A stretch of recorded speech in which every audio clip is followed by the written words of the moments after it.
Good morning. Good morning. Welcome back from your trip. Yeah. And did you go to Denver already, or is that next on you? I went to Denver. So let me ask you a question first, because my computer says you're recording already. Do you have it set to start recording? Hi, everybody. It's me, Dr. Amanda Kemp, and I'm here with my friend, Eileen Flanagan. Today, we're going to talk with Eileen about her new project, which is environmental racism, and her trip to Houston, Texas. We're also going to talk about how do you talk across race and class lines with people? How do you organize a campaign to actually win something specific? And Eileen's final thoughts on what to do about 45, under number 45. So without further ado, Eileen, tell us about your most recent trip to Houston.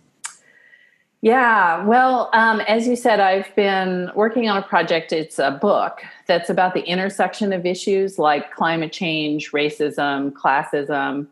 I'm finding a lot of patriarchy in there too, but I'm in the early stages. And I've been reading about a lot of cases around the country. Frankly, every place I Google has a story. But the reason I decided to go to Houston after Hurricane Harvey is because Houston is really the epicenter of the fossil fuel industry. And after the hurricane, there were a lot of spills.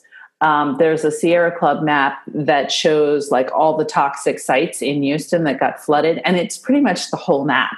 It's everywhere. And I was already taking a trip out west. And so I arranged to stop in Houston for a few days and interview people about what was going on.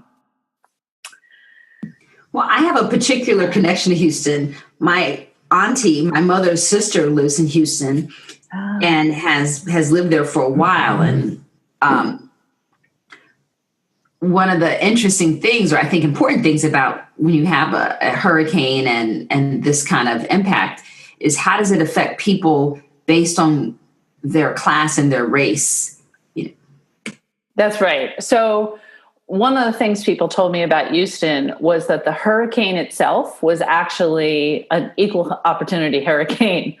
Everybody got flooded. Everybody I spoke to who was from Houston said they had never seen anything like it before, like big wheelers floating down the street, and not the streets that normally flood. Because there was so much water built up, they had to release some of the reservoirs that were actually near more affluent neighborhoods. So people who don't normally get flooded got flooded and felt like they were the sacrifice this time, as opposed to Hurricane Katrina. The things that were different, I think, become really clear after the hurricane. In this case. So one of the first things I heard was that the trash and debris got picked up more quickly in affluent neighborhoods. I was told that the 3rd and 5th ward, which are predominantly African-American, still didn't have all the debris picked up. So I went driving through and that was true. A lot of it had been, but still this many weeks after the hurricane, there were piles of debris. There's a lot of concern about how the flood relief money will get dispersed. The guy who got put in charge of the relief effort is a former oil industry executive. And we saw after Hurricane Katrina that Naomi Klein calls it disaster capitalism. People used a disaster to tap those funds for projects that they already wanted to do. So let's just expand the oil port and call it hurricane recovery, and that money's not going to the most needy people. I heard about the issue of flood insurance. One person told me that in order for FEMA to help you, you need to have flood insurance, which I had not heard before. So that was news to me that I haven't verified. But she said that the flood insurance you have to buy as a whole payment. Like you can't break it up the way you do your car insurance. You have to have the whole premium up front, and that this is a huge barrier to low-income people getting flood insurance to begin with. The biggest thing that struck my heart, and the thing that was part of why I went there, was the inequality of who lives near toxic stuff. All of East Houston is just like fossil fuel and chemical industry all along the channel. In my city of Philadelphia, we have an area like that where you drive past the oil tankers and stuff, for me to get to the airport. And some people live in communities not far from those things in Philadelphia. But in Houston, there is no zoning. So people live right next to them, like unbelievably close or right across the street. There was one woman who I was visiting someone else and I went to her house by accident. Her house was right in between two oil tankers. Like if your kid threw their ball outside of the yard, they could hit an oil tanker. And that neighborhood, there was a playground right there. Basically this community, and these were mostly immigrants of Mexican descent, were surrounded on two sides by oil refinery, chemical tankers, because the chemical industry is right next door to the oil industry because they use so many petroleum products. You could smell it in the air. The person I was interviewing said, like, "Oh, are you okay sitting outside? Some people get a headache if they're not used to it." And that was the thing that just really hit me most strongly, is that people live next to this stuff all the time, have for their whole lives in some cases. There are really high cancer rates in these areas. And the hurricane just makes it worse. People told me that there were more spills than were reported, that people were, like one environmental advocate I interviewed was out riding her bike after the hurricane, and she and her friend like rode through something and stopped, and it was not water. They don't know what it was. But I could just go on a long rant about this. So there was the problem that existed before the hurricane, but the hurricane kind of exposed, literally and figuratively. In one case, the hurricane took the cap off, the covering of a toxic site. Wow. So it sounds like it's not Katrina in some of the very visible ways that we saw racing class playing out in Katrina, but it's long-term health or even maybe short-term health issues are huge. Right. And I wonder, you talked about seeing all those problems, and I know that you're an organizer in addition to being a writer. So I wonder if you also saw people starting to organize around this. Yeah. So I heard about different things. I heard about one of the men I interviewed was an African-American minister who is part of a coalition of community groups. And so one of the things on his mind is, where's the recovery money gonna go, right? And if you had a $200,000 house and you lost it, and I had a very, maybe I didn't even own my house, or I didn't have a lot of assets, like who gets more money, right? That the person, or not a $200,000 house, like a $500,000 house and 200 in the bank or whatever. Like the person who has more assets lost more on paper. Do you know what I'm saying? But they also have a greater ability to recover. And the person who had less to begin with, is going to file for less, but they also are more likely not to have resources to cover. Like if you lost your car and that was how you get to work. So I think that's one of the things people are organizing around, is who gets the money, who gets served, especially with, an oil exec in charge. Let's make sure that some of the pilfering that happened after Hurricane Katrina doesn't happen now.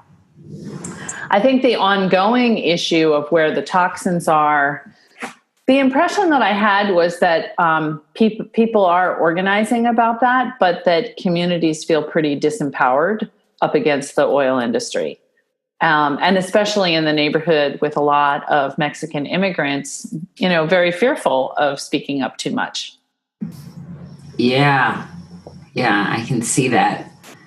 Wow. So Eileen, you talked about talking with organizers who went out, rode a bike, and you talked about this African-American minister who's leading this effort about who's getting the recovery. And you talked about, did you actually talk to Mexican immigrants families while you were there in that neighborhood? I talked to one young woman from that community who, she was the one who told me that a lot of her friends and family in her community are reluctant to be very visible. Yes. But she's become kind of the spokesperson of that community. Her name is Judith, I think Hartman. I should double check because I haven't had any coffee yet. But Judith is an amazing young queer woman. And one of the things she talked about is that Black and brown women along the Gulf Coast are organizing their own effort, and how powerful that was for her. You know, women from New Orleans across the Gulf are facing a lot of the same issues, have a lot of the same concerns, have a lot of the same perspectives, and that she had just come back from New Orleans where they are working on this effort. And that was probably one of the most hopeful things I heard. I thought was their, and they're trying to do things in a really integrated way. I think one of the things I've become convinced is that we need to bring spirituality into this work in whatever level we're doing. And that's something they're doing, like including Indigenous women and ceremonies and things like that. Wow, that's awesome. Yeah. And one of the other women, a white woman who worked for Public Citizen, Stephanie Thomas, who I talked to, she brought me out to the channel where we could see kind of like these rows of refineries. And she is a practitioner of Buddhist meditation. And so we just sat down and sort of had a healing meditation for the earth kind of time along this channel. And that was really meaningful to me, in addition to doing the kind of, you know, intellectual thinking about it to bring our hearts to this work. So those were both kind of moments that were hopeful for me. So I wonder, as a white woman talking to like this Mexican American woman, or talking to Black people, and talking to white organizers, I wonder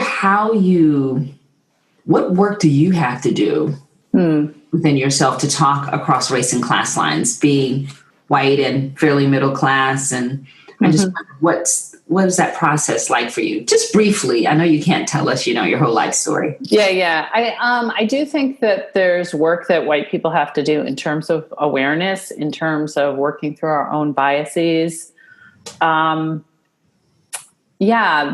That kind of clearing the channel as much as possible so that we can be an open channel with other people. I think for me, there's a heart-head connection about, like, I was just really aware that I was visiting Judith in her neighborhood, and then I was going back to my hotel in a different neighborhood. And so I think for me, I feel a really strong responsibility to tell her story as well as I can, and to, like, if I ever had any thought of giving up on this book, I can't give up on this book now because I've taken you this story. Do you know what I mean? There's something about showing up and showing up again and again that I feel is really important, because I think that's one of the places where people of color get burned and stop trusting, or, you know, maybe they didn't trust white people much to begin with, but that gets reinforced by white people coming in, talking all this good talk, and then disappearing and never hearing from them again. So, so I'm really aware of that. Well, I mean, what I'm picking up from what you're saying, it sounds like a willingness to be in relationship, and not just a take or tell me your story so I can publish it in my blog or my book. Yeah. But it's a relationship with responsibility and accountability. Right. Which is very different than, you know, wow, let me take your picture, right? I'm committing something to you, Judith. Yeah. You know, and being here. Yeah. Wow. And I'm just wondering, as somebody so you're a writer and you committed to this, you know, this project on environmental racism. I just wonder how do you do that and teach people about organizing? Like, how do you combine all the parts of your life? Okay, and I know that's a long, big old question, but do you ever think, oh my God, there's so much to do. I don't know what to do. I have to go take a bath. Okay, that was me oversharing.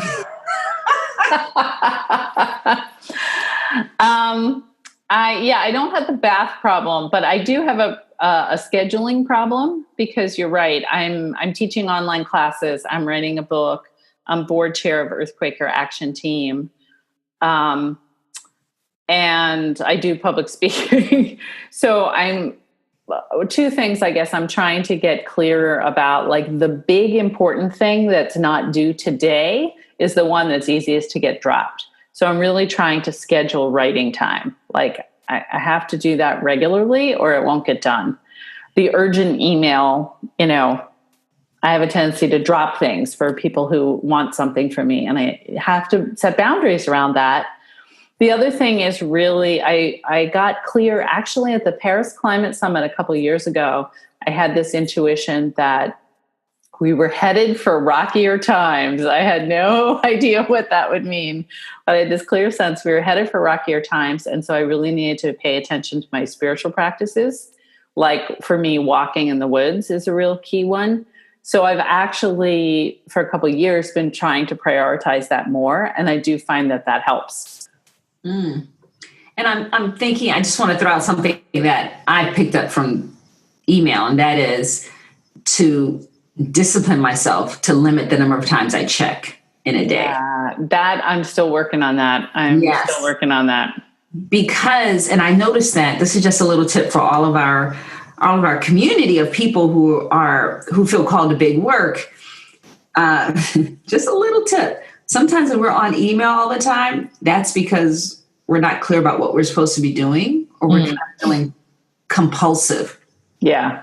Just compulsive. Like, I got to do something, but maybe it's that walk that needs to happen. Yeah. Or that breath meditation. Right. I still need reminders, but I feel like I'm growing into that, that awareness. And the ability to say no, especially as women. I don't know about you, but I got acculturated to say yes. And people invite me to come be on a panel that's just a little out of my zone. So it's easy to say, like, oh yeah, I could talk about that. And then go like, wait, no, that's not my zone. There's somebody else who that's their zone. Very good. Yeah. Very good. So I wonder, in a little bit of time that we do have left, I know that because you're the chair of the board of Equate, you've had a lot of experience in organizing campaigns, and people have come to you saying, Eileen, help me. I want to just do more than learn about something. I want to actually, how do I make a change happen? Yeah. So tell us a little bit about that. Sure. And I was so excited for the timing of your invitation coming back from Houston, because I really believe that change happens on the personal level and on the societal level, and the group level too. But those two, I think the work that we're both doing really connects to that. So on the personal level, becoming aware of our own biases, learning how to communicate across lines of race is so important. One of the things that struck me in Houston was I met a white person after I had talked to all these people of color, and she was like a very well-meaning, probably considers herself progressive politically person, who was convinced that nothing had spilled during the hurricane except the one famous incident, that Houston was good and that everybody was safe. And it was just clear to me, like, you are not talking to the people on the other side of town. And I think that to build relationships, we have to do the kind of work that you're teaching people. So I'm so excited about your work around that. The work that I'm doing, the next thing I'm doing coming up is a online class on how to organize a campaign, a nonviolent direct action campaign. And that is what Equate uses, or Earthquaker Action Team. We challenge decision makers directly. I mean, I would love to see people going into Exxon's headquarters and, sitting down and doing civil disobedience in the lobby, and with some specific demands for the company, not just we're mad at you, but like, what is it we want you to do now? to transition off fossil fuels, to promise that you're not going to expand your infrastructure or whatever the specific things are. There are tons of ways that communities can pressure big institutions, but a lot of people never learned those skills. They certainly didn't teach it at school. So my class that starts Monday the 23rd is going to focus on that. How can people use nonviolent skills to make big change? I love that. How can people use nonviolent skills to make big change? Is that like the title of it? No, but I should change it because that was better. I think that says it right there. I should write that down. It was. It's called "How to Build a Nonviolent Direct Action Campaign."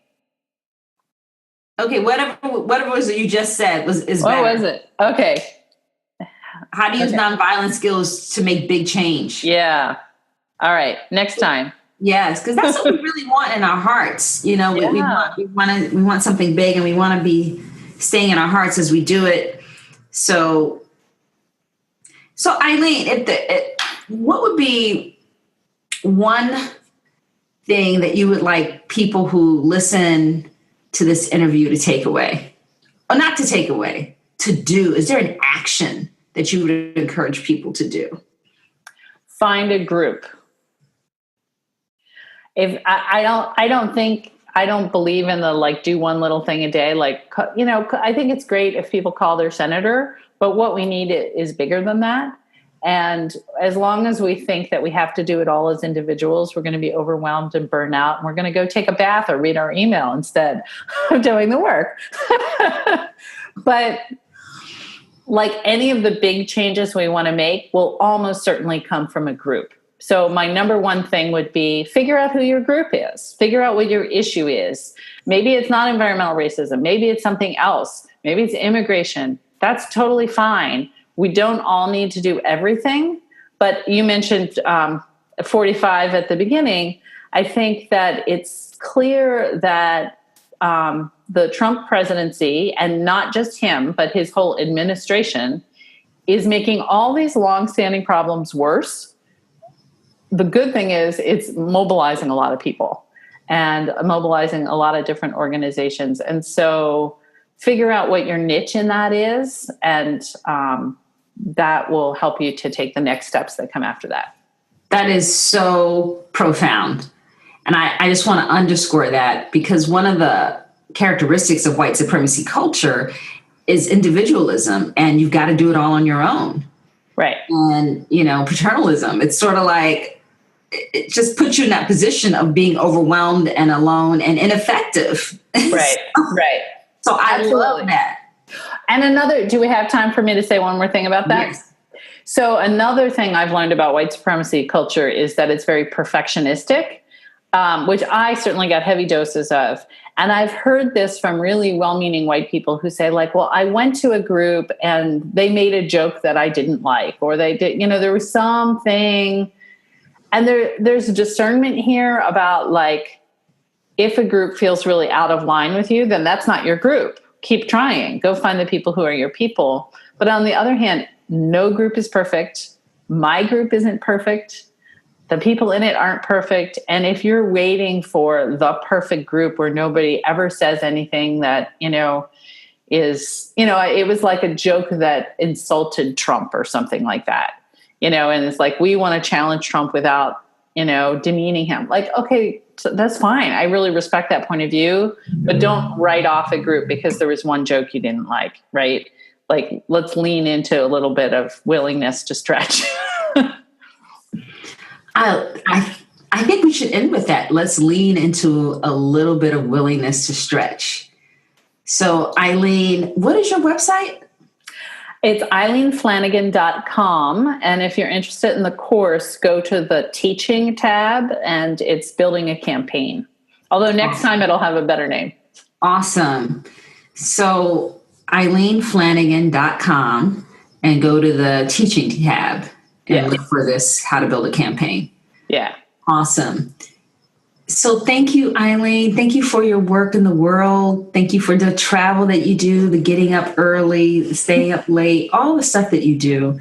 I really appreciate it. And of course, your teaching. Thank you, Amanda. You too. Good luck with the webinar that's coming up. That's true. I thank you very much. Peace.